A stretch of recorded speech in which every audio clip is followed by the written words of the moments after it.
Donc le prix de l'or est ici, en fait, finalement.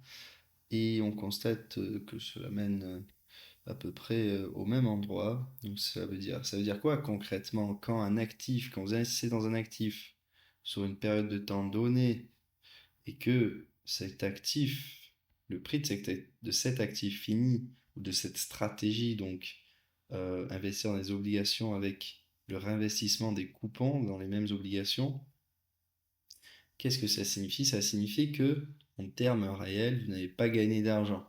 Vous avez conservé la valeur de votre argent au travers du temps, de votre capital au travers du temps, enfin sur cette période donnée-là, avec de la volatilité tout de même, mais l'inflation elle-même connaît des périodes d'augmentation forte, rarement de diminution.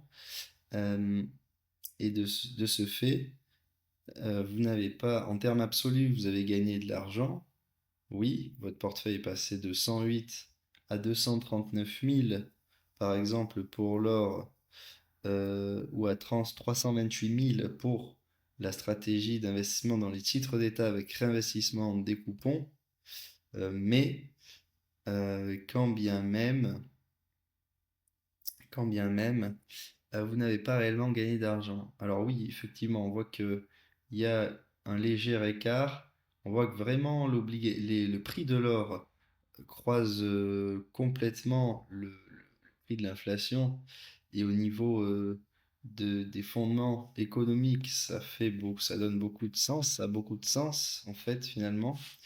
Et c'est rigolo que pile à cette période-là, c'est étonnant que pile à cette période-là, à la fin de l'analyse, ça se croise.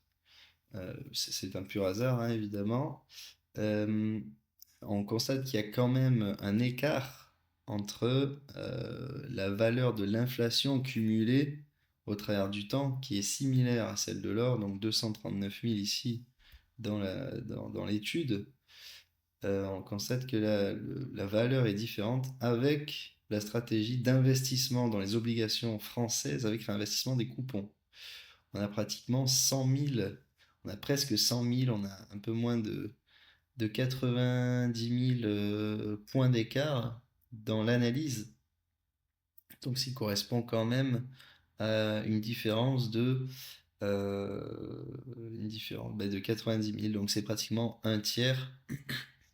Un tiers, ça représente un tiers de la valeur de l'inflation à ce moment-là.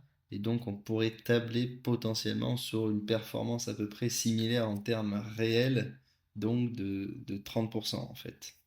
Donc, ça veut dire que vous avez investi depuis plus de 2 siècles dans les obligations d'État françaises, enfin pas depuis plus de 2 siècles, mais depuis un siècle et demi du moins, et vers la fin, vous commencez à gagner de l'argent, vous avez gagné 30%, mais bon, avec l'augmentation des taux d'intérêt actuels et la diminution de la valeur de ces obligations-là, il faudrait pouvoir comparer si cela est toujours le cas.